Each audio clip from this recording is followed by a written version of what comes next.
Hello, everyone, and welcome to the Talent Gap Fireside Chat, where we talk about causes of and solutions to the talent gap. I'm your host, Pete Strouse, and joining me today is David Kidd. He is the founder of Presidium GRC and an author as well. Welcome, David. Thank you very much, Pete. It's a pleasure to talk with you today. Well, thanks for being here. Could you give our audience a little background on yourself and your career? Oh, I'd be glad to. Over the last several years, I've been in the IT services space. A large portion of that has been in infrastructure services. I was around for the very beginnings of a data center services company called EP102, which grew to become Flexential, and spent nearly 25 years there growing the business and establishing the first governance, risk, and compliance program that we had in the organization, and the first ESG program, and managing the cybersecurity and physical security teams there over the years. So a lot of fun there. And then more recently, I've been moving into the managed services space and established Presidium GRC, which is an advisory and consulting firm in governance, risk, and compliance. Awesome. All right up my alley. I've worked with many MSSPs, consulting firms, audit firms, all that good stuff over the years. So what do you think about the whole talent gap conversation? Do you think there is a talent gap in security? And if so, what would you say it looks like? You know, anytime you talk about a talent gap, you're going to find people that will have the exact opposite position. And that tells me that there's a communication gap more than the talent gap necessarily. And that communication gap can come in a couple of ways. It's either happening on the front end when you're developing the talent, which means there's talent available, but they've been prepared for the wrong roles, or the roles that they are seeking have been replaced or sourced differently. And that just comes down to what I call translating English into English and getting the two sides of the equation plugged in together so that they're communicating ahead of time about what the need is and how the need can be met. There are certainly a lot of very talented people out there in cybersecurity and compliance and technology roles in general. And it's going to be just a key to the future to find those individuals and prepare them properly and develop them and grow them. Yeah, well, I think part of the issue is we have I guess, legacy institutions, degree programs and certification companies that are teaching their students skills that by the time that person graduates or gets that certification, the knowledge is essentially outdated with how quickly technology is moving. And especially now with AI, it's like, how do you hit that moving target, basically? So, we're preparing all these people for jobs that don't necessarily exist by the time that they get through the program. And I see that on the ground level. I mean, I get hundreds of people reaching out on a regular basis looking for jobs, for ways to break into the field. And I have to tell them, like, sorry, but there's just not that many entry-level jobs anymore. Even if there was a fair amount in the beginning of security, where it's essentially a gold rush that I think is mostly now over, especially with AI and continued offshoring. And there's just not enough jobs at that entry level to bring in a lot of these talented people that have been sold, I think, a lie that there's all these millions of unfilled security jobs. How do we square that circle? What do we do with all of those folks that are banging on the doors to be let in? Well, I think you touched on a couple of things. And one of your comments about preparing individuals for the wrong jobs reminded me of a programmer that I hired many years ago who had a university degree. I won't name the institution out of respect for all graduates, but he graduated with a bachelor's in computer science. And he told me he went looking for jobs and quickly realized this isn't going to do it. And he ended up self-teaching everything that he needed to know to apply to the business world. And this was well before AI came along and the trends towards outsourcing. And that speaks to what you just highlighted about certification organizations and learning institutions who may teach theory, but they don't necessarily teach practical applications for the business world. And while that can be true in some cases, there's still an opportunity for individuals who are learning at college, university, who are taking training courses and getting certifications to take it upon themselves to look at how will I apply what I'm learning today in a practical way and not just pass the test. Look beyond the test to, what will I do with this? And I think it's very much true that the learning process itself goes to the old adage about teaching a man to fish versus giving a man a fish. You can learn how to learn when you're in college, and that's an opportunity that can serve you for life and can certainly help you come up with a practical solution when you're in the business world. When you have learned how to problem solve, you've learned how to explore documents, you've learned how to explore business opportunities and challenges and address them with creative solutions. Those are things that are more dependent on the individual than they are on the curriculum that's being presented to them. So there really is still an opportunity for folks to take advantage of from these institutions, but they have a deeper responsibility for themselves to say, okay, what am I going to do with this? How will I make it valuable to the company that I can go and work for? Yeah, it makes me think almost when I was going through school, I had a marketing and advertising degree. And I discovered very quickly that without a portfolio, I could not get an advertising job.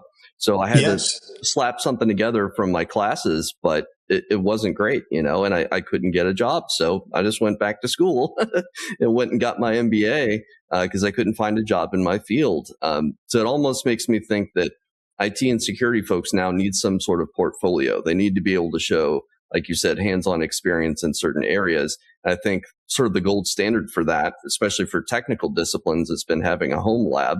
But, I talk to folks that have these home labs and they do have hands-on experience and they have messed with Kali Linux.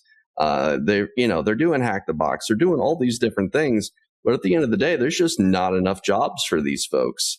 So I guess the quandary I'm thinking about is, what do we do with all these people that are talented? Like, I think the number of people that are self-motivated and talented at that level exceeds the amount of open jobs. And I don't know that there's any real solution to that. Is it just not, is there just no market demand for these entry-level jobs? Or is there something else going on?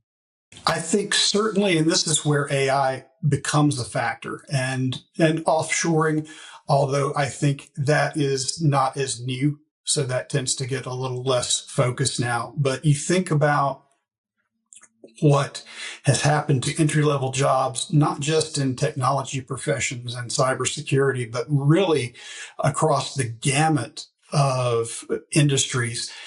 Entry-level jobs are quickly being replaced by chatbots. Copywriters are being displaced.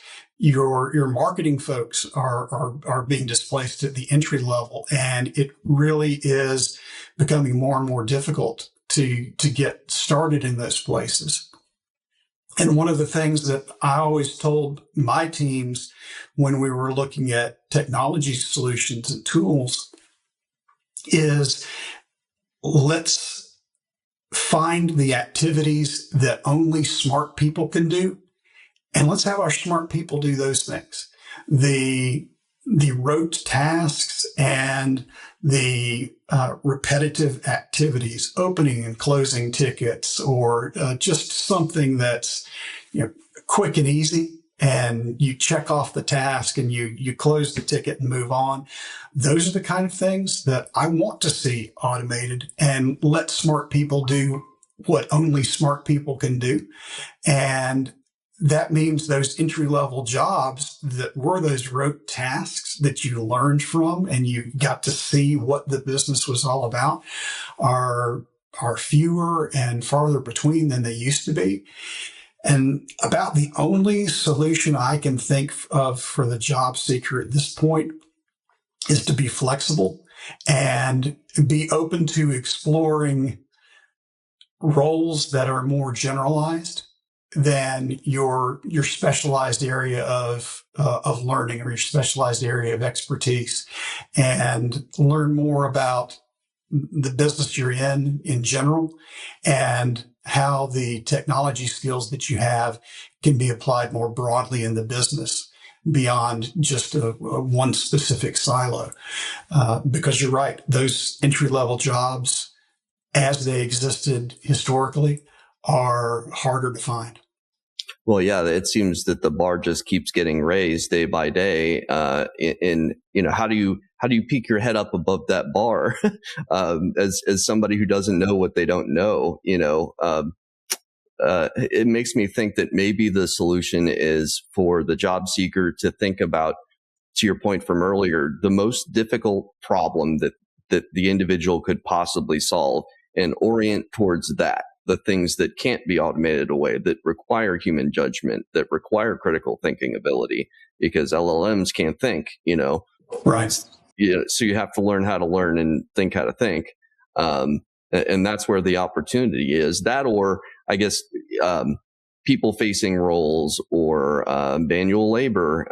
I just think for somebody going through a computer science degree or a cybersecurity degree, they're probably not going to be oriented towards constructing houses. That may be a tough pill to swallow for a lot of folks. But I think in the coming years, we're going to see a consolidation of roles into, the number of open jobs in the trades is going to be massively more than we'll see in knowledge work by comparison, as a ratio. With the exception of some of these higher level roles where it requires a deep level of technical expertise. I see my competitors, my focus is really on GRC, but the other security recruiters out there, they're staying busiest with AppSec and AI development and AI security and, secure code development, secure code review. It's all these very technical disciplines. A lot of the, policy and procedure oriented positions, the GRC analyst roles, the entry level external audit roles, it seems that like those are becoming more and more rare. Not sure if you're seeing that. I do see that. And that's where you get to the unique qualities that only a human being can provide, the analytical reasoning. You can outline and draft text out of a large language model all day. And individuals can use those tools and accomplish a lot of those basic tasks. But at the end of the day, understanding how to apply a procedure in your business is something that only a person can do, to understand why you do a certain thing and how is the best way to go about it. And that goes into control design. You can look at how a policy will mandate a certain requirement. Okay, that's fairly simple, relatively speaking. But then if you look at how do you apply that in the business, well, that depends on what tools you're using. Okay, do tools change over time? Do you have to use the tool differently or perform the task differently in an emergency situation versus routine day-to-day operations? Is there a judgment decision over when you should perform the task or when you should maybe escalate to another decision maker because of the potential impact on a customer or a critical system? These are things that are judgment related, and it's decision making that for the time being only a human being can make. Yeah, what I kept thinking of was context. Decisions that require context, that they're not the same in every scenario. You have to consider all of the inputs and the variables, and you need full context to make the right decision. Which, yeah, Yeah, I could see that. So how do we prepare the next generation, or even folks in the workforce now that are a little bit scared about AI and automation and jobs being taken away and stuff like that? How do we prepare people for what's coming, do you think?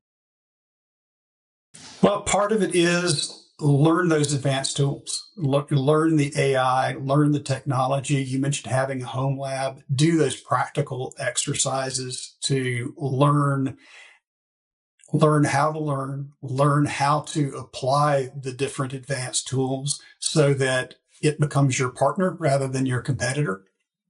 And when you're interviewing for a position or exploring a role at a company, learn what that business does and think about what are things that you can contribute that only you can do and is not going to be something that a computer is going to do for you. If they have a job opening, it's because they can't automate it yet. So you have an opportunity there at step one because they are looking for someone. You just have to figure out how to be that person. Yeah, figure out what problem they're trying to solve, and for lack of better terms, pitch yourself as the person that's capable of solving that problem where maybe somebody else is not capable of solving that problem. You really have to differentiate nowadays. And it can be so challenging when each job opening gets 1,000 applicants. It's like, how do you stand out in a sea of people? And that's really where the magic is.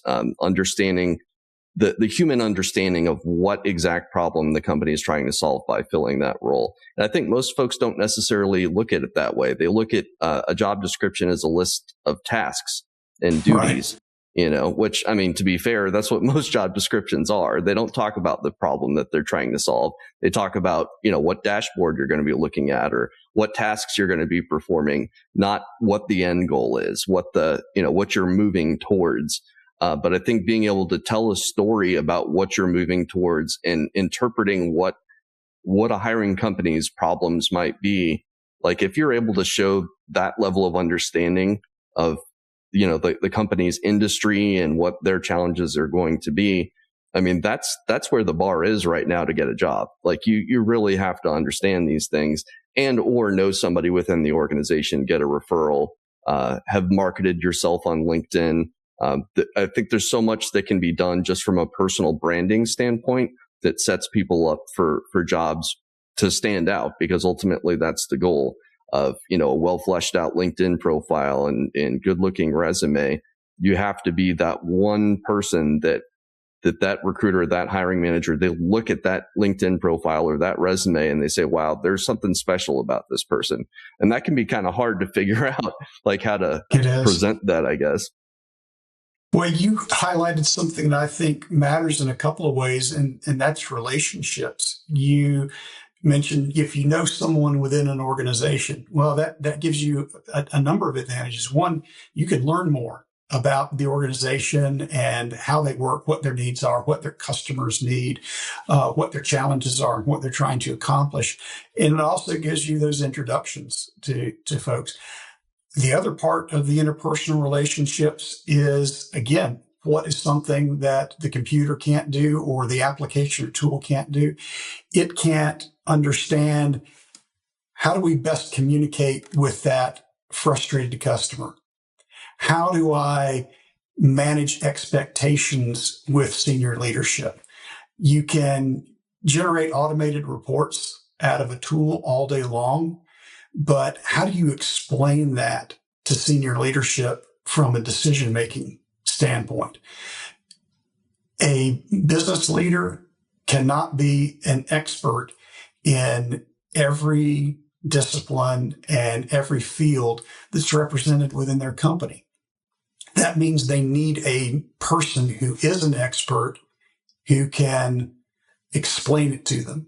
Again, translate English into English so that you're getting meaning from the data that's coming out of a system, no matter how well formatted by an artificial intelligence. It's raw data, and it needs to be explained in a way that applies to the business. So understanding the people that you're communicating with, understanding the problem that you're trying to communicate and solve. Those are skills that can set you apart. Yeah, well, and especially too for somebody entry level, they wouldn't necessarily think, oh, I need to be able to communicate effectively with executives. But if you are, as that person that's trying to break into the field, you're going to be head and shoulders above the rest. I mean, there's so many folks I talk to that either won't show up for meetings or use really unprofessional language. I mean, there's just so many of these really basic mistakes. Well, I guess I consider them basic, but maybe not everybody does. But just learning how to communicate, that's one thing that, machines can't do, is have some emotional intelligence, have a level of decorum and professionalism and understanding of company hierarchies. I mean, there's so many of these intangible things that you can stack up in your favor to really stand apart, when a lot of folks aren't focusing on that. They're focusing on what technology should I learn? What search should I get? I think often the people that get the jobs are the most well-spoken, or they have the best connections, those interpersonal relationships. But yeah, that's a great point about knowing somebody in a company. You're gathering intelligence essentially. And I think a difficult job search is it's a problem to solve as well. Just like you show a company that, hey, I can solve this problem for you. So job search is the same way. You have to treat it almost like, I often say this, treat the job search like a salesperson would, a prospecting exercise. That person inside the organization that will vouch for you, they're what's called a champion in sales. They will be your champion to leadership to say, hey, this person, I trust them. It's trust by association kind of. Do you see that as being pretty important when you're hiring somebody, that element of trust, either, directly or through association? It is essential. At the end of the day, you have to be able to trust the people that you're working with, regardless of the level they're in within the organization, whether it's entry level or all the way up to senior leadership. And that comes down to how effectively you communicate, how well you've developed relationships, that they know that what you say is the truth, that when you make a promise that you keep it, that you're going to take advantage of an opportunity to listen and understand, rather than just waiting for your opportunity to speak or share some technical nuance that you've gleaned from the situation. And those are the individuals, whether the role is technology or not, that those are the ones that really stand out. And I have seen time and again, even folks just starting out in their career, when they are effective communicators and listen well and speak well, they will move more quickly in an organization, even if they're just starting out. And that is something I've seen over and over again. And I have often seen those individuals be more flexible because they are listening and they understand where the opportunities are developing, and they're open to filling those gaps. And they'll find that leadership is very accepting of giving them those opportunities because they know that the employee understands. Yep. What's the saying? We have 2 ears and one mouth. So yes. That's maybe one of the most underrated skills, is listening. And I've been thinking about this from a sales perspective, as somebody who owns my own business, and I'm always thinking about how I can get new clients. I think I was thinking about sales wrong my entire career. I had kind of this image of, the used car salesman that's hard closing people and pitching and all these things. And what I've discovered is really you should do a whole heck of a lot more listening, because you're listening for people's problems that you can solve, and asking intelligent questions to elicit pain. Essentially, you can do that as a job seeker, trying to delve into what the company's problems are, asking well thought out, open-ended questions that get somebody talking about what challenges they're facing. And that opens up the opportunity for the candidate, the job seeker, to jump in and say, well, I can solve that. I hear you. Yes. I'm listening. Here's what I can do for you. So, and that goes to understanding the business and the challenges they may be facing beyond just that job, so that you can understand, I know that you're working on this. I see ways that we might be able to solve that. And even if you can't single-handedly make the problem go away, you can find creative ways to help with the situation. And that is a matter of listening and paying attention, and again, developing those relationships so that you know what's happening in the business and they know that you can be trusted with the judgment that you're offering.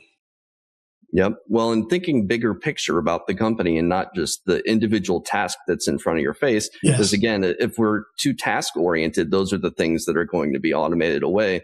But Yep. if you're thinking larger picture about the future of the company and how your role fits into that, and if you have any suggestions, ideas on what the company can be doing better, that shows a deeper level of understanding and curiosity and all of these things that the hiring managers look for.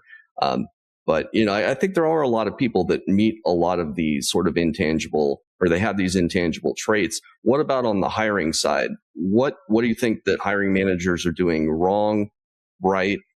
What can we be improving on as an industry on the hiring side? I would say that a lot of hiring managers will fall into two categories that I see. One is, I have an open slot. I need to fill the slot. I'm going to fill it as quickly as possible. I found a guy that checks the boxes. I've checked the boxes. Boom, let's hire him. And then they find out that 6 months later, they're struggling because it wasn't as good a fit as they hoped for whatever reason. And that's not necessarily the fault of the candidate, because they did what was asked of them. And that's where a hiring manager really needs to be a leader for the organization and step up and do some of that listening that we talked about, and understand the perspective of the candidate, understand the problem that you're really trying to solve in the business, and not just move quickly, check the boxes, complete the task. Again, you were talking about being too task focused. It applies at the hiring manager's level as well. And the other extreme that I see is, okay, I want to do the advanced version of check all the boxes, which means I'm going to have 3 telephone interviews, and then I'm going to have 2 team interviews, and those will be in person. And then I'm going to have a skip level with the manager's manager. And, oh, there's an exam we need you to take, so you complete the testing. And at a certain point, you'll lose a lot of good candidates that way, because they're not going to put up with that, because they know they're good candidates and they have other options, and they'll take advantage of those other options. And too often we seem to assume that the only decision maker is the hiring manager. At the end of the day, 2 people have to agree for a match to take place, and good employees have options and they will take them. And if you make it difficult to work with you as a hiring manager or as a hiring organization, you're going to struggle to get the right talent in the right positions. Yeah, I mean, you have to make it easy for people to say yes. That's another saying in sales. And I think really any hiring effort should kind of keep that in mind, that it's a two-way street, and you should be doing some selling as the hiring company, just like the candidate is trying to sell themselves into that job. Like you said, it's a two-party thing. Like, both have to be on the same page and have to be excited about the other party. Yes. And so much of job seeking and new employment is a very emotional thing too. So if you can generate a sense of excitement in either the hiring manager or the job seeker, your chances of making that match are much higher. And it's hard to maintain excitement over a period of 6 or 8 weeks. Even if somebody started excited about the role in the beginning, if they start having 7, 8 interviews and Yes. it drags on for 8 weeks, you're going to lose people, like you said. And that's one common issue I've seen with companies that had a great role. Candidate was excited about them. It's always the length of the process or the number of interview rounds that turns people off, in my experience, even if it's a direct match on paper. So, but yes. I think a lot of hiring managers are spooked by the idea of hiring quickly or hiring quickly enough, or, without a lot of interview rounds, because it's a risky decision. They're trying to mitigate risk. They don't want to bring on the wrong culture fit that then upsets team morale, and, they end up getting more attrition. How do you strike that balance between doing sufficient due diligence and reducing risk, but then also moving quick enough to where the person on the other end doesn't get burnt out? Well, that's not an easy thing, and I don't know that there's any one way to do it, but part of that goes back to what we were talking about with listening. And the hiring manager really needs to listen to his business and understand the needs that you're trying to solve for, rather than just a list of criteria that we need to check off. Understand the type of person that fits in with the team. Understand the type of person that will be more creative and not just check boxes and complete rote tasks. Listen to the candidates and understand what's important to them. Is what they're excited about what matters most to this role? If the answer is yes, you've probably got a good fit. And you mentioned how it's hard to maintain that level of excitement and enthusiasm. Well, it's impossible to fake that level of enthusiasm over time. You can do it for a short period, but it's impossible to fake over the long term. So if you have good conversations with candidates or with a potential employer, and you hear that enthusiasm and you see them speak with enthusiasm about the role or about the goals of the organization or about the team or about the relationships beyond just completing tasks, then I think both sides know that you've got a good fit. Yeah. Well, and I think often about long-term matches, because I think recruiting in some cases, especially external recruiters, can get a bad rep because the sense is that we're kind of just in it for the money. We just want to make a quick buck, make a quick placement, move on to the next thing. But, honestly, I find a lot of, what's the term? I have a lot of gratitude when I make a long-term placement, and I genuinely care about that person being in that role and enjoying it. Like if somebody ends up, and I've had this happen a couple of times, no hiring process, no recruiting process is perfect. But if somebody ends up in a role and they end up just hating it, that's the worst feeling in the world for me. So I want people to be in those roles for 5, 10, 15, 20 years and get promoted multiple times and stuff like that. In my experience, it's about motivators. What gets somebody out of bed in the morning, whatever that thing is going to be indicative of what kind of role will be a good long-term match for that person. Any tips from you on how we can make better long-term matches versus just, filling a seat for the next 6 months? It's what you just highlighted. It was, I think, very true. It's enormously satisfying when you get the right person in the right role and you see them excel and you see the contributions that they make.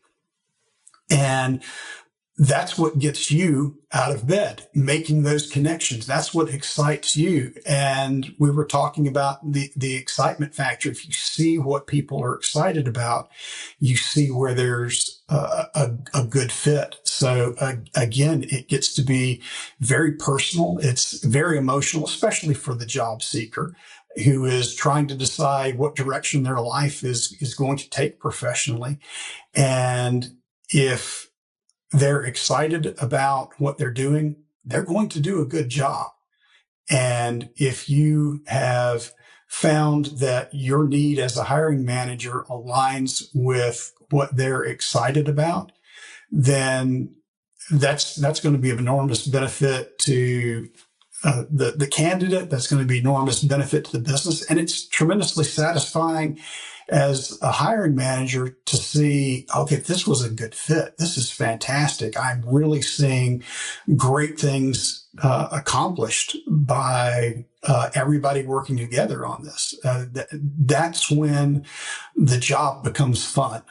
And that is one of the best things in a workplace when folks are able to have fun doing it. Yep. Which, I mean, it seems like it's pretty rare to really enjoy your work, but I think that's sort of the beauty of recruiting in hiring at its highest form is making somebody excited about coming into work every day, because it is so rare. Once you get it, you never really want to let it go. And I think a lot of hiring managers, a lot of that excitement is often generated by the hiring manager for the candidate. If the hiring manager is enthusiastic and they genuinely care about their people, you get a sense for that as the candidate. I think of some of the best bosses I've ever had. They were servant leader types. They were in the trenches with us. They understood what our struggles were. They actually cared about what our struggles were, and they weren't just kind of autocratic and handing down orders from on high, that sort of thing. But that sense of loyalty and excitement about the hiring manager, it kept us sticking around, and especially in an environment where people are feeling less and less loyal to their employers because it's a two-way street, and people are feeling that companies don't care about them. There's a lot of turnover nowadays. How do you hang on to people and keep that level of excitement once somebody's actually on board?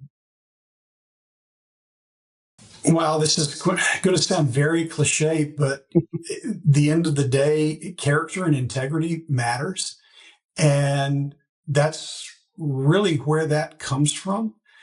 I have seen leaders and been a part of organizations with leaders who were very autocratic and very frustrating to work with. And I remember a point in my career where a top executive in a conference room went around the room and said, I can do your job and your job and your job, and pointed at everybody around the table. So if you can't step up, you're out. And kind of made me scratch my head. As it just so happened, I was leaving the organization soon anyway, and went on to another role elsewhere. And top executive at that company in a meeting, just magically, a few weeks apart, said almost the exact same thing in reverse. He said, I need every one of you for us to be able to succeed and for us to be able to do this. I can't do the things that you can do. I can't do the things that you can do. I really need you. Let's figure out how we can work together to accomplish this. And integrity comes around to being consistent with how you present yourself, because it's not an act. You're not acting one way in front of your peers and another way in front of your subordinates. You're consistent and you're integrated with who you are and how you present yourself. And those types of leaders are the ones you want to work for. They're the types of leaders that find great talent because talent is drawn to them, and they develop the talent that's put in their organization, and they make good things happen because they genuinely care about the people that they're talking to and the people they're listening to. Yep. Well, so much about feeling valued as an employee leads to that, sense of loyalty and long-term retention. I can't tell you the number of times I've talked to somebody on the candidate side that I was recruiting for one of my clients.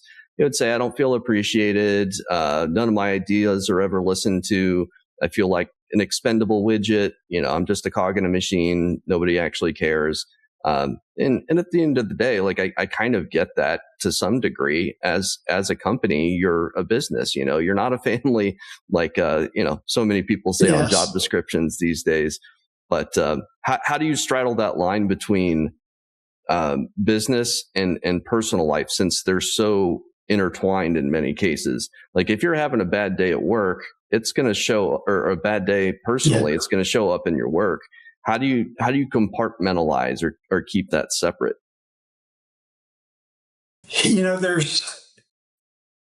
There's always a balance that you have to strike, because at the end of the day, we're all human beings. We're not just cogs in the machine. And that's where human beings produce their value, is because they're not just completing rote tasks. They're creative and emotional and understand needs of other people as well as themselves. You have to be able to understand the needs of the person that you're working with. And if they're having a bad day, listen a little more. Tell them what you're seeing and ask them how you can help. And if you're on the other side and you need a little space, say, hey, you know what? I just finished up this critical task. Before we have this conversation about the next crisis, give me 5 minutes. And very seldom will you find that the other individual will not have a little bit of sympathy and say, oh, okay, I'll give you that 5 minutes. They're going to do that.